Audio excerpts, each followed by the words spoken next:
Porn has never been about sex. Sex is completely different than what porn is. I'm not only talking about the action of having sex or the action of watching porn. I'm talking about what is happening in your brain while you are doing so, while you are having sex, while you are watching porn. Porn is a chemical addiction. You are addicted to a screen. You are addicted to pixels. When you are watching porn, the release of dopamine is much higher than it is when you have sex. When you watch porn, you have to understand that the dopamine release you get is much higher, but it is considered cheap dopamine because of the ease of access.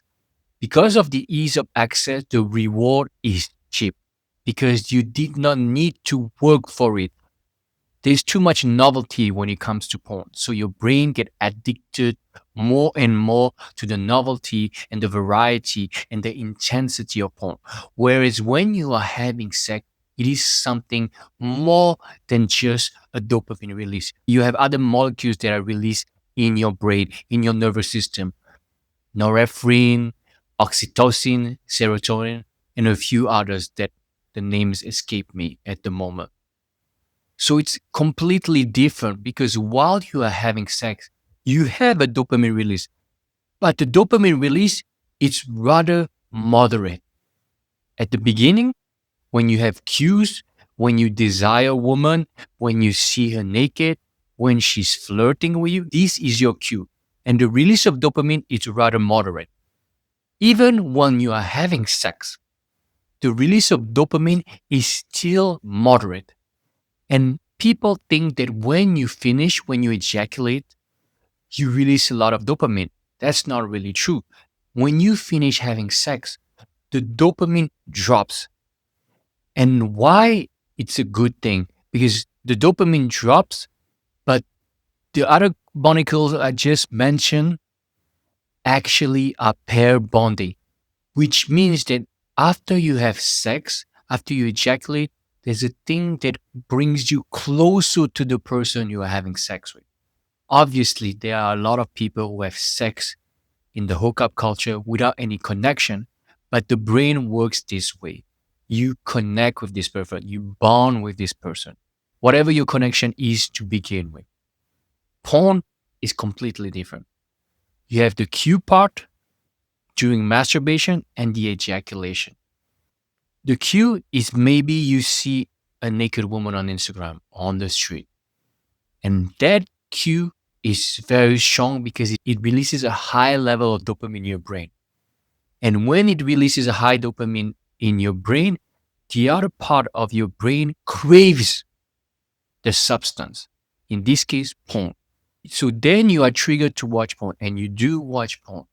And you still have a high level of dopamine, but not as high as the beginning. The cue would always be the highest level of dopamine release, which means that we crave more the anticipation, the cue, than we actually do the substance. So while we are watching porn, we still release a high level of dopamine, not as high as the cue.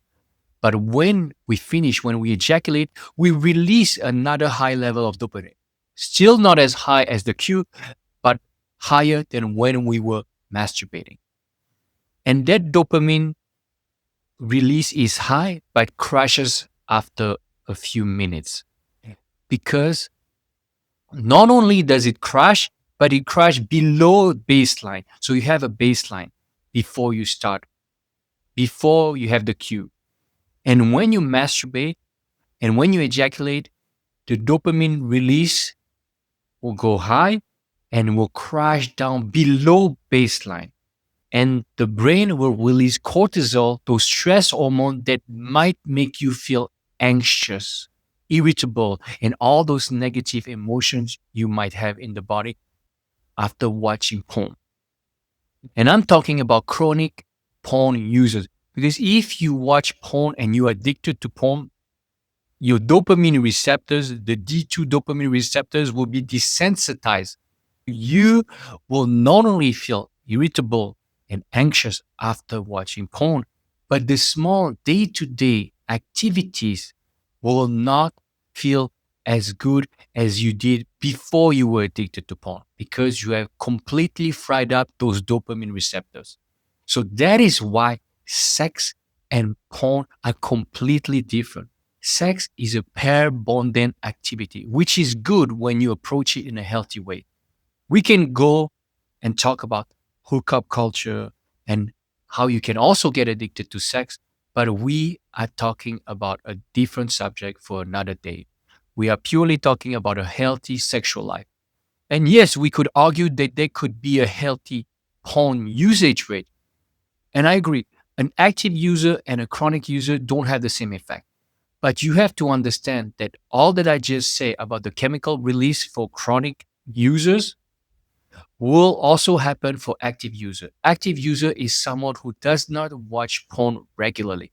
Does not mean he's not addicted because the chemical effects are still the same. However, because an active user is not a chronic user, the dopamine receptor will not be desensitized as much as the chronic user. But it can happen. And it does not mean that an active user does not have effects on his life, on his relationship. But the effects are not as strong as someone who's truly addicted to porn. But again, that's a subject for another day. And sex is a pair bonding activity that we need as human beings. We need as laymen and laywomen to connect to each other. And sex is here to pair bond a relationship between man and woman. So even though this channel is about quitting porn and desexualizing in and of itself is not the right term, at least not for porn. But it applies for desexualizing mind in a sense where you don't get hooked to things like, of course, porn, but also ejaculation and being promiscuous and chasing women all the time. So that is all for this video. If you like this type of content, please subscribe to this channel, like, share if you feel like you need to, if you feel like you want to. And I'm Sebastian, your addiction recovery coach, and I'm here to help those of you who really want to quit porn. Thank you so much for listening, and I'll see you very soon.